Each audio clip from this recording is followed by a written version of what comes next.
weeks needed. Usually the June 3rd is when we do the golden apple, but things get bunched up in the end. So it would be moving it. There'd be a bigger gap in between the April and that 14th. There'd be an extra week. Normally we go every other, but then it brings us back to a rotation of 2. Well, as I recall, anytime we needed more issues reviewed, we called extra meetings. If we need to, yeah. So It's going to be 2 weeks and then 3 weeks either way. So Yeah. it seems like it would make sense. And the only reason why I did that is I originally had, and we didn't like this, or I know someone said it, originally, if you kept it at 2, you'd have to have it the Monday after the vacation. And people said, can we just not have it the Monday after? If a lot of people travel in that April vacation. So it just made things tricky for people. So that's why it got a little bit off cycle, I think, because I could always move it up, but I think people prefer not to have it on that Monday. So net, it moves the 13th to the 20th. Yeah. I'll be in Vegas on the 20th, but it shouldn't impact the vote. Well, I presume you have kids graduating from college, right? So that Yeah. would probably be like simply sort of forum. Might be. that's in the middle of everything. Yeah, might be. But yeah, who knows what's going to go on. That's a mess for me this year. Don't worry about that. Same. That's fine. So I could have some discussion. I mean, we can just leave it alone and look at this in January. Now I think it's a good idea to move to the 20th. Okay, so let's move it to the 20th. I don't know if everybody feels okay with that. Well, I think it makes sense, but if 3 of us, we already know 3 of us aren't going to be here. Oh, I see. I mean, why would we do that? So You we have can- college graduation, have to go have a little bit of homework to go home and figure out when that graduation is going to be. No, for Looking at God's it right sakes. now. So you can wait, you could take a look at it and wait, and we can just, I think we just want to have it at the beginning of the year, whatever it is. I know sometimes we always change it, but people sometimes print up the calendar, they put it all in, you know. It'll just help for those who like to track our school committee meeting dates. She graduates. My daughter graduates on the 24th. Okay. Because we could always do that, move it up and do the April, you know, that right after vacation, we can always do that. And then I think that might get us into a cycle. So I can bring that forward next time, just to take a look at. All right. All right, I think so. people want time. And we'll get closer to, Yep. at some point, budget cycles, That's fine. when the governor's We'll doing keep- what the governor's doing. We'll keep it how it is, and then I just don't want it to be complicated. I want to address the reorganization piece, that's all. Doesn't matter when, but that would be. Perfect. All right, Yeah, we can work. those are the comments that I had before our new business. All right, sounds good. So on to new business. So I think it's yourself and Jay. All right. Okay, come on up.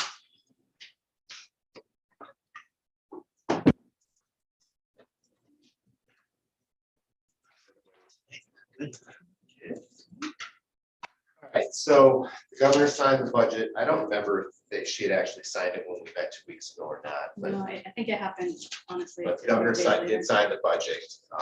It does mean we had an increase. The majority of our increase in revenue is going to come from special for regional transportation reimbursement. We got a $60,000 increase in chapter 70. And we got about $5,000 in charter school tuition reimbursement, but of course the tuition went up by $35,000, so that's kind of a loss. But anyway, the net result is we got about $398,000 in additional revenue. So the question is, how do we deal with this? Now, at the same time, we've had, and it was all laid out for you in the notes here, we've had several things that have impacted our expenditure side since last March as well. 2 of the main ones, one of them is enrollment at Memorial, where we had to add 2 classroom teachers, basically to keep the classes under like 27 or 28. We've had some special ed staffing that we've brought in. We had some resignations, new people come in, some contracted services have been replaced, but those are the 2 main drivers that have driven up our expenditure side. And then the charter school piece as well. We've had a variety of things, you know, for example, we signed a lease for our copiers. They were about, I don't know, I want to say $2,000 more per school, so about $8,000 more per year, which is not a lot, but that's an increase. A lot of the software stuff, when we put this budget together, we base it on what we have. We usually add a 5% escalator to it. Some of them are coming in at 10, 15%. Some of them we're arguing with about, if it's based on enrollment. So we've worked with that, but we've had some increases in those areas as well. And other expenditure things, supplies that we did, hey, we're gonna need this, but we didn't know about it in January when we recommended the budget. So all in all, you put all the expenditure increases that we've realized, the revenue increase. Right now, there's about $115,000 that hasn't been appropriated towards something as of today. We also have several positions posted. We had a couple of resignations last week. We've got positions posted now. So we're still in the hiring process. So it's kind of an unknown where that's going to go. So the question is, what do we do? As Maureen had said, we had a request from the town of Upton to return or reduce the assessments in some fashion. So we've kind of put together 3 options for you tonight. One is to just recertify or, amend the budget up to the newer number, including all the new revenue. Another one would be to reduce the E&D appropriation, which, as you remember, was $1 million last year, to about $885,000. The third one would be to take the 115 or whatever number you deem reasonable, and reduce the assessments to the town. So we've kind of laid out 3 different options for you to discuss. Is there any questions on any of that?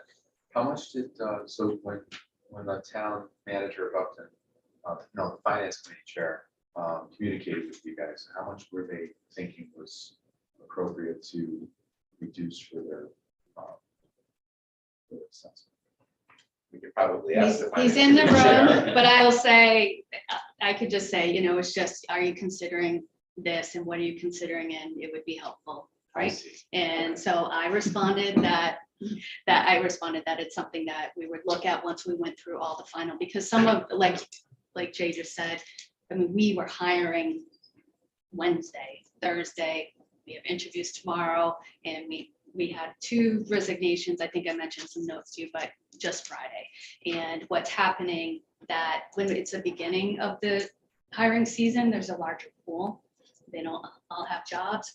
Now we need the most highly qualified person in the pool small. So sometimes that's more than what we typically might budget for some of the positions, and some of those were they're all unexpected. Not that there's a ton, but there have been some where people have gone back to their hometown. They just had this opportunity or went part-time somewhere else. There are instances like that. So that's kind of where we're at with the salary piece. So that's been can potentially impact is impacting us at least as of this past week. So we went through all of this. Jay did a great job of kind of summarizing it. There are probably 60 line items that have moved up or down, and we tried to just group the categories for you in there. And I think he just noted all of them, or kind of the main ones that we had. We always had the elementary. I'll just speak to some of the instructor parts. You had 2 elementary teachers. If you recall, we actually originally wanted to have another one, and we reduced it when we reduced the budget, but we knew it was there. That was the next one that we would have to fill if the numbers were going higher. And we just found out we have 10 more that enrolled at Memorial this week. There before, and I didn't get today. I just heard that today. I didn't get the numbers like grade levels, but they're coming in, and that's kind of that unexpected summer enrollment that we talked about. And we were at that cusp of 23, 24, 25 in the spring. And so that's been our priority there. And the other one I mentioned too, originally we had in some other notes, the early ed coordinator that was in the budget, 0.5. We put that out from that point of having a budget, and we didn't have any qualified individuals or anyone for that position. So we collaboratively looked at what are other ways that we can meet the need of early ed, and we looked at the model, which has come up now probably for 7 years, to not have one, if we go back to every request, not have one team chair going back in between. But if you had 2, and then we looked at the numbers, because we wanted to be equitable with the other team chairs, and then they would pick up the pre-K, and then you'd have that continuity as they enter, which is something we're trying to work on for entrance for pre-K. And that seemed to make a lot of sense. And So we posted and we were able to fortunately get an individual just this past week that is highly qualified. But so we're trying to be creative with some of the solutions that are coming up. But this is kind of where we're at. So what I see, there are pros and cons. I said this like on the way in. I think there are pros and cons with any of them. You know, I tend to, and I could give you a strong argument for all of them, right?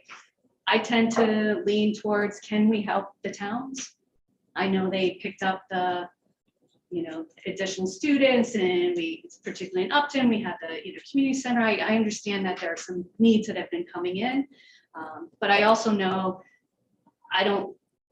even though it's safe for us to go up in our E&D by where we are, I also know it's something don't want to make a habit of increasing that. So if there's any way to reduce that a little bit, and also we always talk about facilities maintenance, that piece of it. I know we've talked, should we potentially invest more or increase that so then we can address more. But a lot of those things, you know, we can plan out as we go in the plan.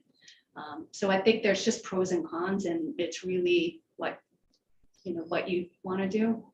But it's timely for us because if we recertify, or it's called a budget amendment. I'm learning new language, I guess, but if we have the budget amendment and we vote tonight, which is what Jay would help Jay a lot because he's certifying the E&D. Tell me if I'm saying this wrong, and he needs to have our budget for next year in order to submit that. The sooner we submit that, the sooner we get the information on that, which helps us as well. What's the split look like if we were to reduce the assessments? Well, if you use 100,000 as your number, it'd be 57,000 and 43,000. It's about 57 and a quarter, maybe. Actually, I have percentages right here. 42.86. I have to actually do the math. I think Upton is 57.14. It'd be like 65K or something like that. Yeah. If you did the whole 115. As far as like the E&D, I'm trying to get E&D filed. I was hoping to do it last Friday, but I met with the Department of Revenue on Friday, and they basically said that the FY24 budget is part of the 5% calculation for E&D certification. So I said to them, well, what happens if I do it and then we change it afterwards? They kind of looked at me like, well, you know, maybe. So it would be better if we could get it done, just because I'd like to get that in. It's one thing off my plate. As far as E&D for FY that's going to get certified, it looks like it's going to be around 1.8 million, which is a little bit less than what it was a year ago, but still within range and in a good spot as far as I'm concerned.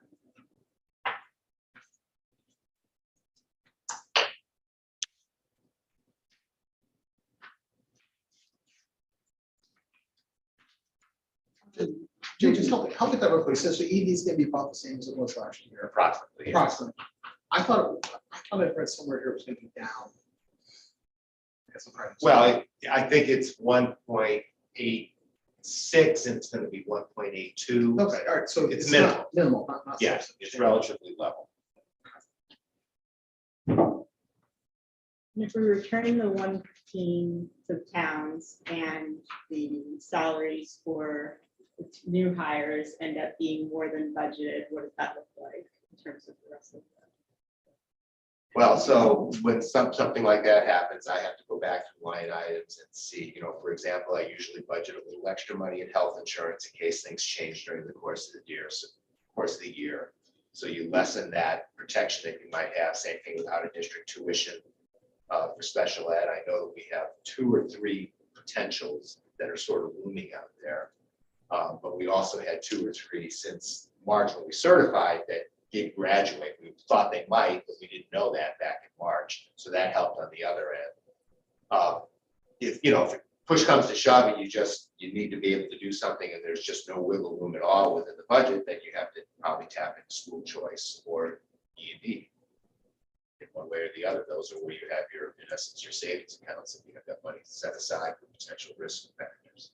And sometimes if you think of a swing in what a salary could be for an incoming teacher, you know, it's based off of, obviously, for those that might not be aware, I know a lot of you are, but you know, if you're coming in as a bachelor's and it's your first year, or many have masters, and we've had a couple that are qualified masters, and then some are masters with 15, and, you know, we don't typically, you know, budget to masters 30, but sometimes if that's the only candidate, that's the only candidate, and that can swing 10,000 to 20,000.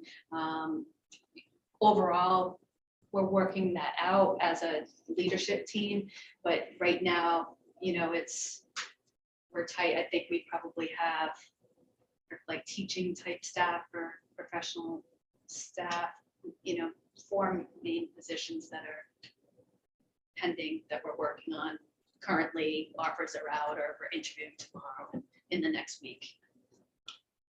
Budgeted That's all. number So for that's those- the liability in the sense of how many do we have right now we're trying to fill. The main ones are about 4. And the budgeted number for those open positions is in the middle of that range. Is that Well, what's- At this Each point, one's it's different, yeah.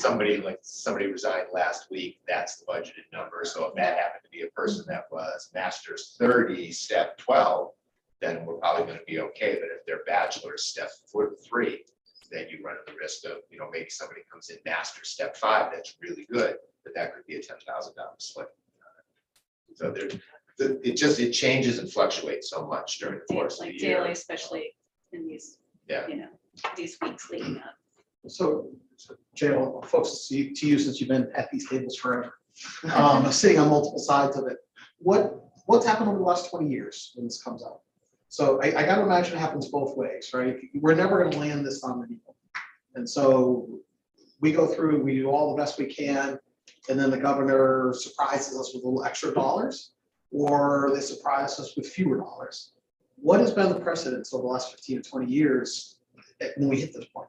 Well, Because I've only got 2 years experience. right, so I don't recall specifically that it's ever been less than what the governor comes out with, but were that to happen, we're gonna have to deal with it, because when we certify in March, that's your cap, you can't really go up from that. Yeah. So you can go down. And I would add, I think I said with that case, typically we hear the bad news way in advance. Right. Right. And so when we're planning, we may not know what it is, but we're already getting the forecasting that it's not heading the right direction. I know we've been in those circumstances and usually been able to address it a little bit or not anticipate as much. Now, on the flip side, years ago, so I'm talking about like when I was in your seat, which would have been 25 years ago now, we sort of had an agreement that if transportation reimbursement went up, we would return that to the towns. That went away, I'd say probably in 2000 or 2001, just because costs were going up, schools were growing. So I would say in the last 20 years, we almost always get a little bit extra. I don't think we've ever returned it to the towns by reducing the assessments. We've just taken it into the budget because other things have changed so much. And there's always needs that aren't filled, always. That doesn't mean they have to be filled, but there's always needs that could be filled. There's always facility stuff that comes up. I mean, that's the stuff that scares me the most as you go through the year is, you know, what happens if one of the heating units, something, you know, goes down. That's a, you know, $150,000 repair with the water treatment systems that we've had to put in. Yeah. So, you know, it's more of a, you know, quite honestly, at $115,000, that's the number you're playing with, or, you know, you're basically working with right now. It's not a lot of money in the big picture of things. That said, if it's something that does benefit the town, maybe it is something that is worth considering. Sure. Yeah, I guess, I know we don't have this view today, right, but it's almost like we hit last March, right, we kind of had an ask, a budget, we kind of set the financial, what do we call it, the budget committee, we bring it down, then we got to lower, and then history-wise, the towns asked us, hey, can we do a little less than that, because there's some other challenges in town, so we came down. Now, this governor change brings us back up a little. Probably somewhere in the, you know, I know And we these brought a little hands here. bit, some of the. Right, it's a little bit of this positions waterfall effect, right? We started here, we came down, we sharpened the pencils. The town's asked us for something, so we came down. Now the governor's budget's better than planned, so we come back up. And it's certainly a moving target, you know, in that direction. In multiple directions here. Do you have a question, Joe? No, I was gonna, my input is, you know, I generally like to play nice in the sandbox. At the same time, we're talking about less than 0.25%, which is a very, very small margin. And we know we have, I forget what the number was, $46 million in maintenance and facilities improvements already on the hit list.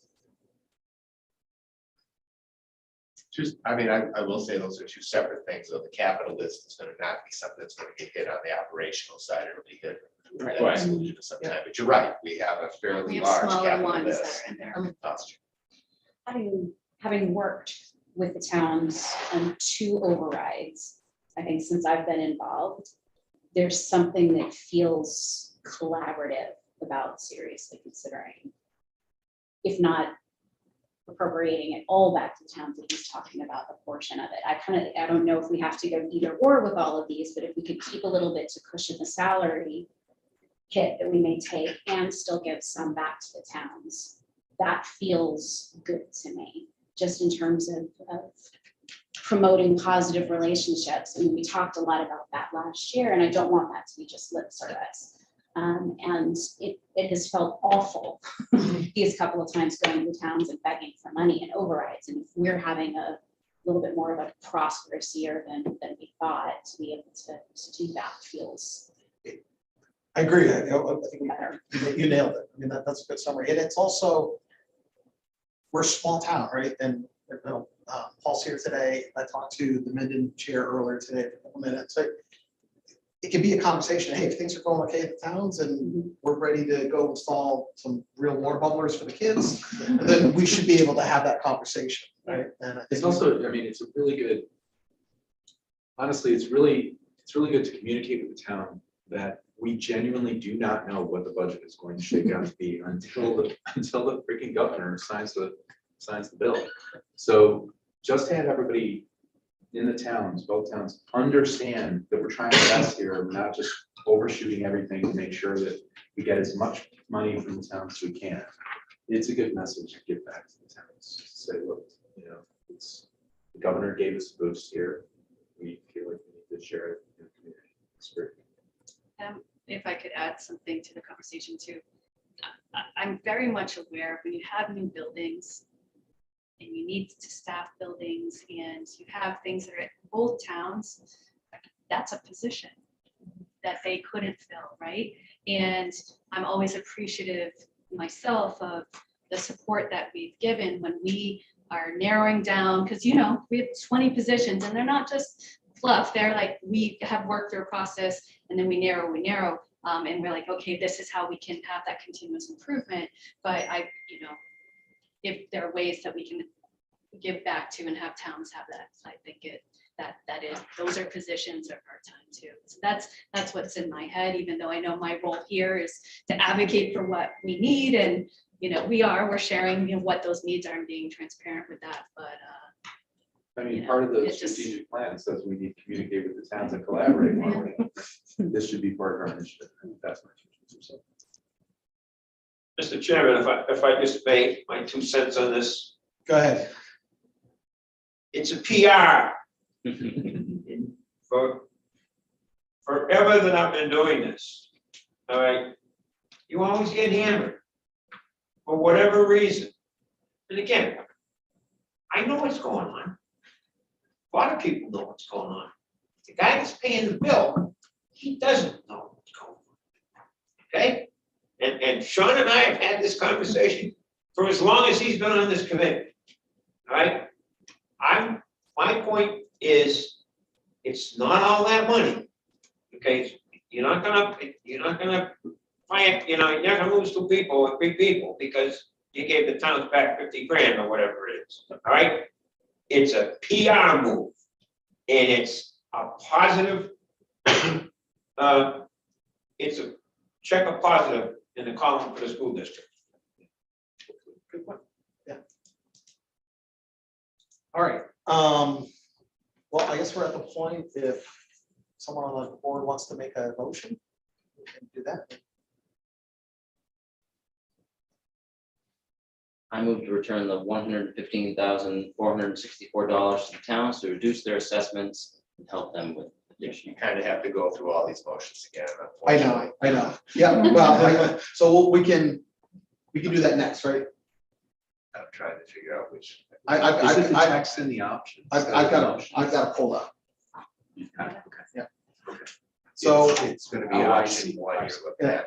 Okay. so why don't we just do this next? I'll probably go on to order, but is there any other discussion that we want to have? Quick question. Yep. So like, for example, option one is returning all 115,000 back to the towns. Is there any option that would say, like, if you're saying an extra 20,000 might be a good cushion for some of these salaries, can we propose a different number? Yeah, but I never know a lot of math. I would tell you. You see all the numbers on this page? I They all change. And Not worth the Relatively, time. it's such a small, like, I can make that number, work, and so we it's have fine. some cushion in this. However, we're about to have handbook presentation, if, we wanted to table and come back, if you could do that, number, right? We could do Yeah, I those can do numbers that. for My you. recommendation is we solve this tonight, one way or the other, whichever way we want to Good go. certification. If the feel, I mean, I'll give you my 2 cents. If the feeling of the committee is let's do something to return some funds to the town, go with option one. I will make it work. All right. Sounds good. We will make it work. I should say, I will make it work. So you got all of the options here. I do. So last year, I sat in this seat, I turned to you to read it. If we need to share, we could turn to Jim. Okay, well, there we go. go. Oh, I thought you were gonna ask me to read it. This is great. So I have to read all options. No, I Yeah, just- just- texted that. All the All of Just it. option one. Do I have that? But all the. It's in the. It's in It's the a like- 3-page document. Oh, the 3-page doc. Yeah, I kind of put it all Yeah. together instead of. That's But he the put problem one- of being the new guy. Welcome. You can read the whole thing. Something you'll This never is have part to of our worry. school committee induction. Yes. Mr. Chairman, I request that we go through all the motions at once and then vote on them totally at the end. Okay, I agree. All right, if you're, I think we've been through discussion. I think we can go ahead and see if Jim wants to bring us through a motion. You have to read motion one, well, yeah, you have to read them all is what they told me last year. I mean, like, motion 4 isn't changing. Actually, I'm wrong, motion 4 is changing. You gotta read them all, sorry, Jim. Welcome to the debate. On which page? It'll be page 3 of the Bottom PDF. page of It should be. Gotcha. It should be called labeled option 1. And the budget you're looking at is. Motions 1 through 6. Motion Yeah. just reads Yeah, just have to everything read on it. that. That's fantastic. I'm looking forward to And it. we'll go to the end. You gotta read the numbers. I wish I brought my water bottle. Okay. Motion 1, I move to set the operational budget for the Mendon-Upton Regional School District for the 23-24 fiscal school year at $40,787,869. That consists of general operations within the levy limit of $40,067,972 and debt service outside the levy limit of $719,897. Just keep reading right through. Keep rolling. You got it. To assess the town of Mendon $10,866,072 that consists of the following. Minimum local contribution set at $8,210,615. Non-discretionary, Actually, hold on. Can we vote on motion 1 separately? Because I think I have to abstain from that one with my wife being a member of the school district who would be technically covered under that budget. Top level number. That's fine. Okay. Just All right, read. so we made the motion already. Made motion. Yeah. Is there a second to? Second. Okay, all in favor? Aye. All right, motion 1 is passed. And abstain. Didn't never say. We don't have to roll call. Okay. Do we not have to roll call? No. Motion Motion number 2. Motion 2, to assess the town of Mendon $10,866,072 that consists of the following minimum local contributions set at $8,210,615, non-discretionary charges $766,033, discretionary charges $1,540,415, long-term debt, Brickoff Memorial, $286,944, long-term debt, Misco Green Repair, $62,066. Motion 3, to assess the town of Upton $14,091,588 that consists of the following: minimum local contribution $10,645,796, Non-discretionary charges, $1,021,257. Discretionary charges, $2,053,647. Long-term debt, Buffalo Memorial, $289,856. Long-term debt for Misco Green Repair, $81,031. To appropriate $14,549,107 from state aid that consists of the following: Chapter 70 funds, $12,758,086. Regional transportation reimbursement, $1,714,206. Charter school tuition reimbursement, $76,815. To appropriate $1,281,103 from the following school districts. 5. Upton's shared technology, $35,000. Transfer in from revolving accounts, $150,000. Medicaid reimbursements, $85,000. Debt service bond premium, $1,103. E&D appropriation, $1 million. Interest, $10,000. Motion number 6. To appropriate $2,258,911 from the following revolving accounts: school choice, $1 million. Circuit breaker, $1,258,911. Second the motions. Okay, so we can have a vote for motions 2 through 6 as proposed. Aye. Aye. Unanimous approval. Thank you.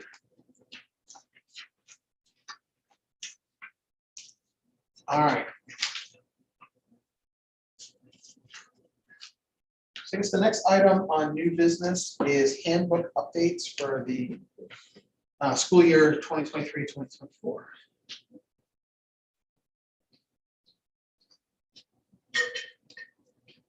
We'll officially sit with the middle seat. Thanks for having us. We wanted to come forward. There aren't many updates to the handbook. Robin is here tonight with us to talk about some of the attendance updates. We've done some district work talking about attendance. So we wanted to be able to share some of those with you collaboratively, and then just another couple quick ones. We promise we'll be brief. When we talk about kids, it's really challenging, but maybe with handbook, it'll be easier. Let me see if I can screen share here quick.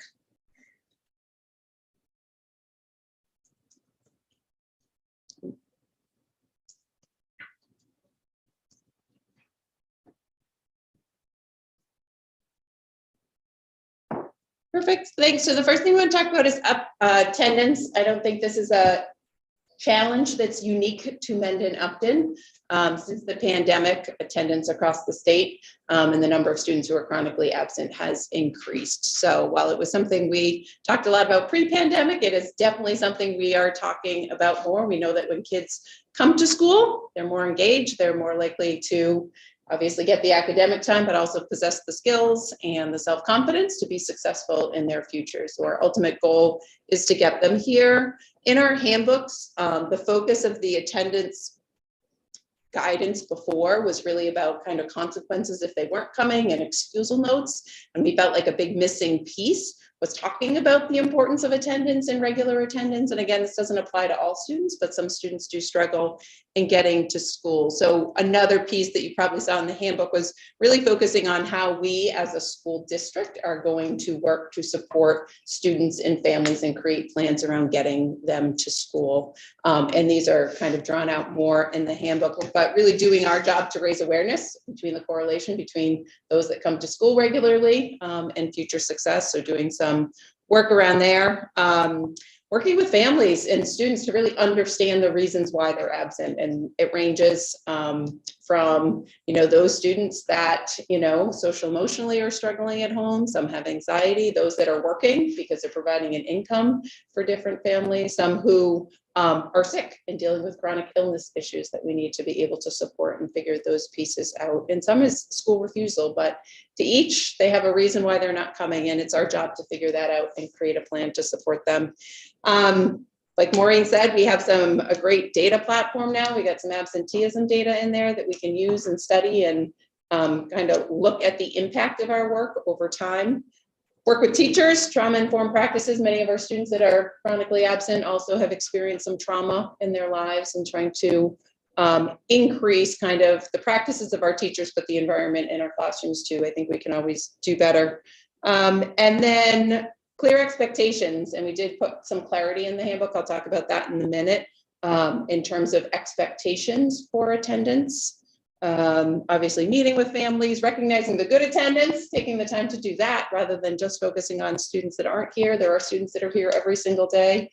Not that you need to have perfect attendance by any stretch of the imagination, but those that are coming, engaging, and then looking to the community for support too. Who else is out there that can help our students and provide the supports our families need to do this important work?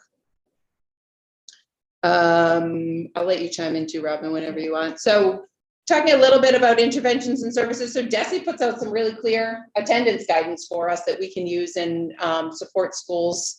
And Mass General Law addresses it too. So clear expectations, we've clarified language around excusal notes. Mass General Law sets forth that we can excuse 7 days in any 6-month period for any reason. So clarity around that. And then clarity around chronic absenteeism too. We used to allow 14 days before students started making up time. Chronic absenteeism is defined by the state as missing 10% or more, which is 18 days. So now students who, and this is more specifically for high school, Robin can talk a little bit more about middle school supports, looking to engage students academically in some additional hours after school when they miss that 18 threshold, whether for whatever reason, I think is the important part. If they're missing school, they're missing important content and skills, and getting them after school with our teachers or before school with our teachers or during breaks, whatever that looks like, writing a plan that would get them the time they needed with our educators to try and make up some of that time as well. And that looks very similarly at the middle school level, like we talked about what that could look like, where at the high school level, there might be more responsibility on students to kind of work with their teachers and figure out that time depending on the needs of the specific student. At the middle school level, really we need to come around them in terms of developing that plan and really looking at how we can support them again, maybe with after school time with their teachers or any additional, but kind of thinking about what that looks like versus kind of a hard and fast. So Questions about attendance stuff? I know it's a quick overview. You had more details in the handbook, but. Quick question. Yeah. The shift from the 14 to the 18 Yeah. days, when you're talking about putting together supports for families and students, how does that impact how quickly some of those services and supports might come in? Sure. So there's still the DESE guidance in terms of at 5 absences, unexcused absences, we communicate with home, obviously, and request a meeting. At 10, it's required that we're face-to-face with families. And then I think the next threshold is 18, where we're looking at some more intensive services or a plan or something. Obviously, there's unique circumstances, to any of these, right? And I think sometimes too, it's getting families to access home hospital tutoring and the academic program that is available to them, should their students not come for reasons that honestly prevent them from coming into school. So our counselors at the high school actually wanted, stronger guidance to reach out sooner and meet with families a lot sooner. So I'm sure they're going to be doing that anyway. But as kind of the minimum thresholds, putting those in so that, we were regularly connecting with families, and we do anyway. But if I could just add, Yeah. from a district overview, we've been talking about this for months. I brought it up, one of the policies that was something we were looking at, policy meetings, I know, but that attendance something looking at, and I've just been really impressed by how the entire team, you will see consistent language, which we didn't have before. I believe that's those steps that are in there are going to just help clarify, what is the law and what are those times, but I know they'll be reaching out more, but I'm just really impressed. I want to point out the consistency. We didn't have elementary come today, but it's exactly the same language too in there And in most also, cases. I can chime in on that because I was part of the school council meetings where we first brought that up, and we ended up abandoning all the changes we were suggesting because they just ran into so many problems with Massachusetts law and legal and everything. So the amount of work and effort to put all this stuff together and make it consistent is really impressive. That you really should be efficient for that. And then I have a question about when other departments are affected by the attendance. So I just went through the sports meeting that they had downstairs tonight, and they came up with an attendance policy. So, and it doesn't conflict at all with what you've written for the attendance policy. It's more of an add-on to the attendance policy. But I was wondering if you wanted to put that into the handbook so that people are clear about what that impact is as well. Sure. Yeah, there's an athletics section of it that mirrors kind of what that, so we Okay. can add those additional expectations in there. The other part that came out of our school councils that is reflected, I didn't just bring it up. We talked about, we have some antiquated practices for consequences, and one of those was when a child was tardy to school to take their parking permit away, and we felt that that was an equity issue, and certain students needed parking in order to be able to pick up siblings, get to jobs after school, so it was not helping our situation. So we have removed that from the consequences, so it's really about the academic time and the time with teachers where it should be if a student is missing school. So It was a really nice job. any other questions about attendance? We'll give you the two other ones that are coming in the NITMUC handbook. Great, yeah, so that's most of the new work. The next two are things that have been on the radar for a while. NITMUC, like most schools in the Commonwealth, is following the lead of the commissioner and looking to renorm behavior around cell phones. This is not a change in the handbook, but actually putting in what our long held practice has been, which is that we value technology. It's a meaningful part of teaching and learning. We believe in the communicate, collaborate, innovate. However, in the classroom, teacher gets to decide whether or not the cell phone is a support of the teaching and learning or not. And that we really do believe that the school provided devices or the approved device from home, a laptop, whatever it may be, are the primary educational tools. And so we're looking to renorm as we get back this school year, everything from, we're working with Digital Detox. It's going to provide us with the tech assessment for our students, forums for students, incentives, advisory lessons. And we have a teacher committee that's been giving up time over the course of the summer to help us renorm over the course of the first few weeks of the year. So we're really grateful for their time and their support. What we've added in here is what long held practice has been, which we really just respect the teacher's decision about whether or not a cell phone should be used in the class. That was part one. And then the next thing is something that, again, kind of echoing Sean's and Mary Ann's comments, it's been a real team effort talking about class rank from being here last year, presenting, school council, follow-up meetings. So guidance that we had was that it probably made sense to include this in the handbook. And so what you have there is essentially what was there before with the final sentence, which is the new part, which says the class of 2027 will not be ranked, with the details and specifics about weighted GPA and how the school profile will work, all kept for the program of studies, but having it memorialized in the handbook as a way to formalize it more in a more public way so that everybody understands it. So again, a couple of things we've been talking about, but feels like we're making progress in turning these conversations into action. So thanks for all your support with that. Just not to bring this one back up, but the last sentence there, and you're saying students in the class 27 will not be ranked. But that's not entirely what the presentation was about. It's that they won't be individually ranked, but they're going to be ranked by quintiles or quartiles or buckets of 10. That's still ranking. We could put individually ranked in. That's good clarification. There's some, and we haven't voted on that yet as a school committee too, right? We still have to have a presentation come back. I'm fine having it in there, but I just may need to wordsmith it or something like that. I think that was a good suggestion of individually ranked. Yeah. And we're happy to add that in if that. Perfect. Yeah, Okay. we'll do. Yeah. Cool. Thank you. Anything else? I don't know if Robin, you want to just talk about, so Robin's obviously new to the district, welcome again. Yeah, thank you. But she's been taking a close look at the handbook. I don't know if you want to Yeah. talk about your plans. So, as part of my entry and part of preparing for any updates that needed to happen to our handbook, I've done multiple close reads for myself and just kind of made notes. But I think one of the things that makes sense is as I begin to work with our school council and in light of strategic plan and all kinds of other things happening, but to really take a close look at our handbook over the course of the year, and are there places that we need to update language, or whether it's nuances in language, or are there places where things could be organized in a way that meets the needs of parents better, because really our parents and our students are the end consumer of the handbook, so we want to make sure that it works for them. So that would be part of my entry over the course of the year with my school counselor.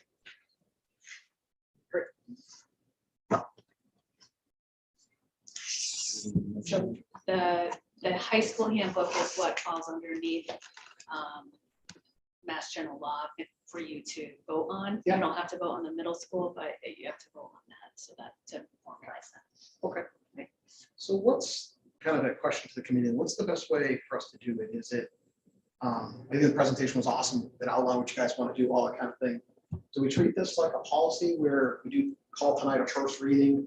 I noticed you guys did a nice job in the policy, put everything in yellow that changed, so it makes it helpful. Yeah, there's just the attendance thing to highlight that. I mean, there's a little piece of the law that we had to put the new law in about alternative remedies for discipline. There's a Yeah. couple minor things, but.